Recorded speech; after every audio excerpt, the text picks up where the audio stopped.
Hey guys, how's it going? Welcome to another video. So today I'm going to be doing a Q&A. I asked you guys to ask me some questions on Instagram and I'm going to answer them all right now. So, first question, what do you think about Greg Doucette's diet? I mean, I'm a huge fan of Greg Doucette. Like, this guy's channel gives me life. Honestly, I don't know how I do my cardio without his YouTube videos, and like this guy, I don't get how he get all this content for free. Honestly, like if I had enough money, I would donate money to this dude because he creates such amazing content. Diet-wise, I think his diet's amazing. Like, he is a pro at making like really high volume meals that don't have a lot of calories in them to keep you full, and he knows how to make like different tasty treats kind of fit your diet, if that makes sense. Like, he can come up with tasty treats that are low in calorie, that way you don't feel restricted on a diet. He's not a fan of the whole chicken broccoli rice thing, so I think his diet's great. I don't follow the exact same way of eating as him, just because like I get like some of his recipes are really quick to make, but sometimes I'm just like really lazy. Like, I like plain things. I'm a fan of just eating the same plain boring shit every day. I like routine. I thrive in routine. I thrive in like eating the same thing every day. And I just like, with all his wraps and all that spinach and everything, like that's cool, that's awesome. Like, I would tell my clients to do that, but for me personally, I wouldn't do the same. I just don't want to, and I'm fine like just eating the way I do. I can incorporate a lot of, you know, sweet treats into my diet already. So I do have like low calorie ice cream a lot of the time.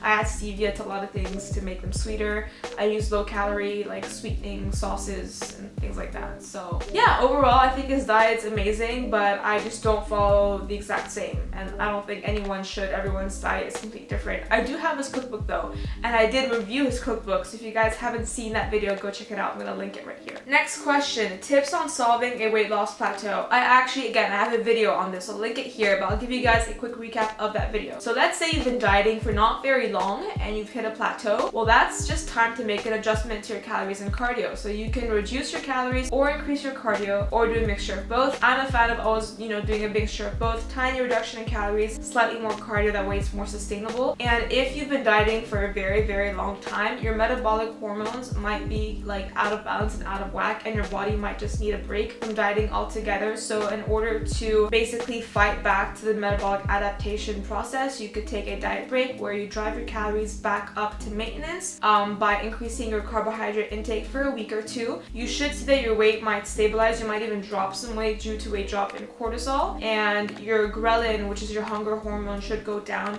Your leptin, which is your satiety hormone, should go up, so you'll be feeling a lot better. Your performance in the gym will be a lot better. Once you're done with that diet break, you can go back into a deficit, and then you should be past your plateau and losing weight again. So this is ideal for people that don't really have a deadline by which they need to be ready in terms of like fat loss. So yeah, that is basically a shorter version of that video that I just linked on how to get over a weight loss plateau. How to measure protein powder intake for weight loss. I think this is probably like how to measure protein intake for weight loss. Well, basically weight loss or fat loss is probably what you mean by this, is dictated by you being in a caloric deficit. So being in a caloric deficit doesn't really have to do with your protein intake. However, obviously we want to preserve muscle, right, while we're in a deficit. So you want to set your protein intake high enough while being in a deficit to avoid losing muscle. And generally the recommendation is 1 gram of protein per pound of body weight. So if you weigh 130 pounds, then I'd set your protein to 130 grams. There's nothing wrong with going a bit higher than that as well, because protein does have a satiating effect, means it does help keep you very full, and also protein does have a higher thermic effect of food than the other macronutrients, carbs and fats. So that means that it does take more energy to digest protein than carbs or fats. So that is why a high protein diet tends to work best for when you're trying to lose fat. But there's no magical number of protein that'll make you lose weight. That just comes down to the caloric deficit that you're in.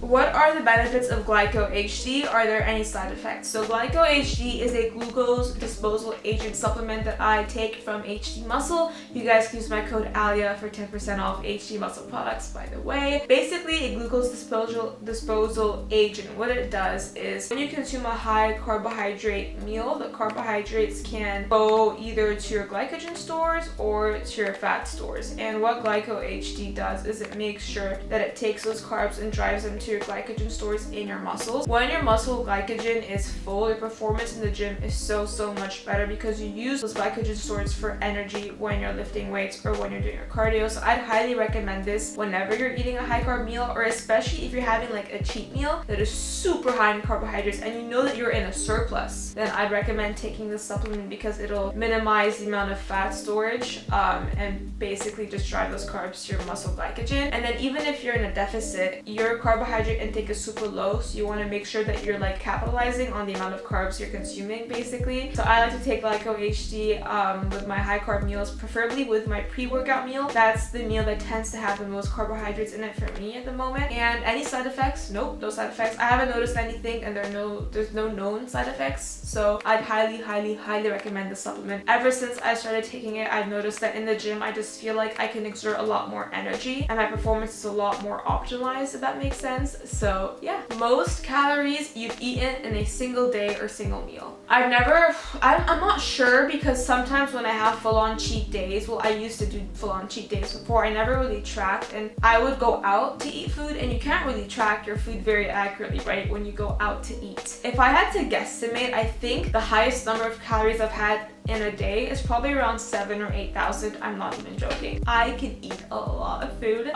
Yeah, so probably 7,000 or 8,000 calories in a day. In a single meal, probably like 2,500 or 3,000 in a single meal. I remember once I went and I got vegan fried chicken, vegan waffles. I had loads of maple syrup, loads of peanut butter on there. I had a serving of fries, a serving of sweet potato fries, an entire tub of Ben & Jerry's, an entire box of chocolate chip cookies. Then I had more chocolate, and yeah, so that was probably like about 3,000 calories in a single meal.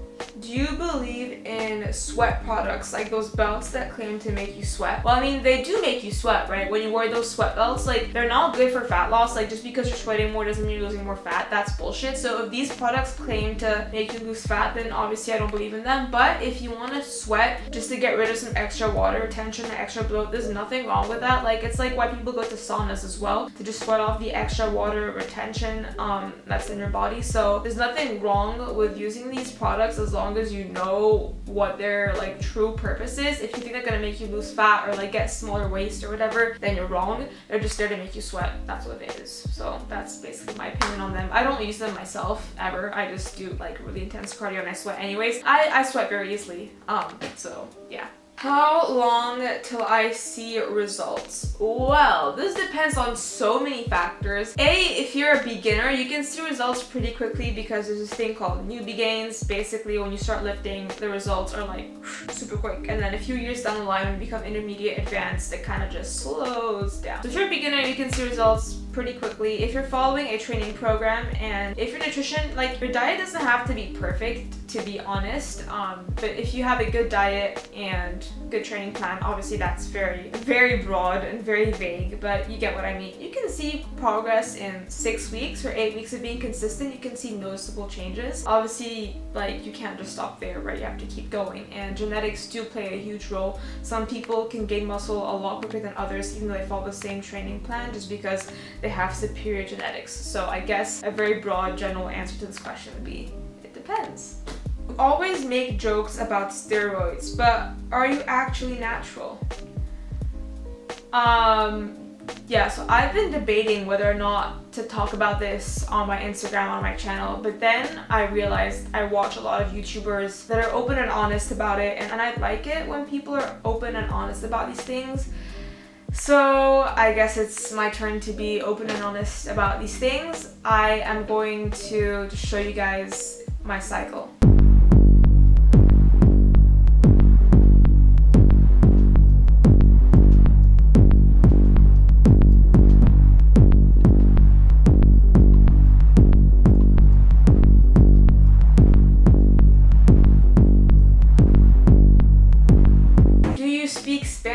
Sí, hablo un poquito de español porque he estudiado español desde hace 6 años ahora, pero tengo que practicar más porque en la universidad tuvimos clases de español, pero no tengo amigos hispanohablantes, así que no tengo la oportunidad de hablar. Es más fácil para mí entender y leer cosas en español, pero hablar necesito practicar un poquito. Do you have a coach, and if so, do you think they're 100% required? I have a coach. I think that if you're prepping for a bodybuilding competition, yes. Get a coach because it'll take out all the guesswork. You don't have to, you know, stress about anything. They know best. They have experience. They've coached other competitors before you. So if you're competing, 100%. If you're not competing, it depends. I would say like 70% of the time a coach is required for most people because, again, it takes the guesswork out of it and your results are guaranteed a lot quicker because the coach has experience working with clients and will basically keep you accountable. 30% of the time, some people do work better on their own. I'm one of those people where I know that in the off season, like, I can manage without a coach. I know that post show I will still work with Paul, my coach, because I do need help reverse dieting after the comp. I do need that accountability post show. But yeah, what have you found the most challenging? So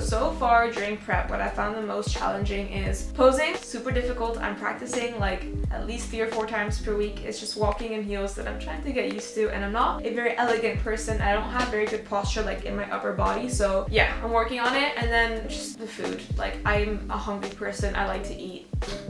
So definitely just diet and posing. In terms of training and cardio, that shit, like that's fine. That's chill. But definitely posing and nutrition are the 2 most difficult elements of prep so far. So yeah, those are all the questions, guys. Thank you so much for asking me these questions on Instagram. If you don't already follow me on there, it's just @AdaLifts. And until next time, guys, bye!